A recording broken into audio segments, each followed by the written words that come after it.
Hello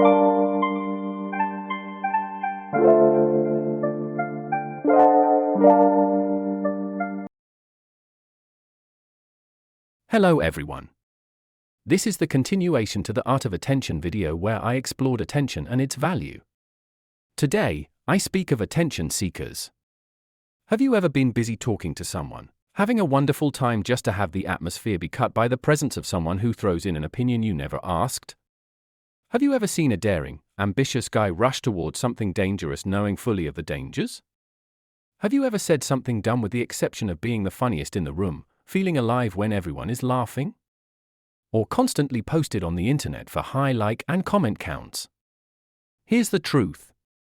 Though we naturally want to be seen and heard, there are people who take this natural instinct to the extreme, attention seekers. These people often do what they do for different reasons, and what moments do they get involved? Exaggeration. When they tell stories of whatever happened or what was said, they use big words to sound smart and blow molehills to mountains when referring to minor details. Fishing for compliments. When the person says, "Oh my gosh, I'm so stupid," or "I'm a 2 out of 10, you end up touching the person's shoulder and say, "I don't worry, you are the smartest person I've ever seen." Another is when they compliment you. Then if you don't respond, they end up getting angry or refuse to talk to you in future. Engaging in provocative or attention-grabbing behavior, such as dressing flamboyantly, speaking loudly, or acting in a disruptive manner to draw attention to themselves. For example, they are the ones who will be dressing up in provocative ways in places of worship, profession to get more eyes on them. These people will provoke anyone just to get a reaction, then wonder why they are disliked. These attention-seeking types are also traits of narcissism.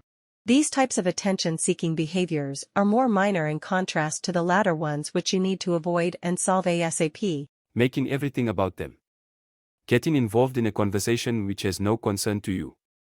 Even worse, when something bad happens, instead of empathizing and listening, you minimize the issue and make your pain worse than the others.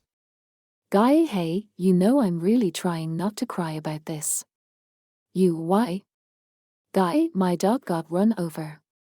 You know dude, when my dog died, I spent a week without doing anything and watching videos all day whilst eating fires and chicken playing Xbox. Do you remember Diary of a Wimpy Kid when Greg hurt Rowley when he was down the hill with a bike? Then when school came and every girl paid attention to Rowley's arm cast, Greg made it all about him. Hope y'all know what I'm talking about. Even worse than these self-centered rats, the instigators. Gossiping and spreading rumors about everything and everyone, telling lies about others, causing friendships to break and relationships to fall apart. These people do this because they either have nothing to do or they are just insecure. These guys cannot rest without ruining someone's day for the fun of it. We all know that one person who worsens fun banter by saying, "Ooh, you cannot let this pass. Got to deal with it." Then when confronted starts pretending as if they didn't know what the trouble they caused or run away. Oh boy. I truly have spoken a lot. Before you leave, there are still more types of menaces to society which I haven't addressed. The excessive social media posters. These are the girls you see at school, always in the bathroom dancing for a TikTok video, for likes and views. The boys that cannot spend a day without vlogging their lives. Every personal thing has to be on the internet. When you are on Instagram or Twitter, on your timeline always seeing their posts non-stop. None of us like these type of guys. If any of you are in this attention seeker category, please stop having sake.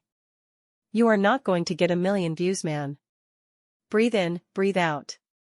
There are hypocrites everywhere who are on social media posting their opinion on current news or trends which are mainly controversial and often linked to personal morality, for example, BLM and the history-making wars of Russia-Ukraine and Israel-Hamas. They make shorts on TikTok and YouTube narcissistically, posing with signs supporting the victims. They are also known for posting themselves donating to charity or contributing to the environment, trying to seem good, yet their hearts and actions tell something else.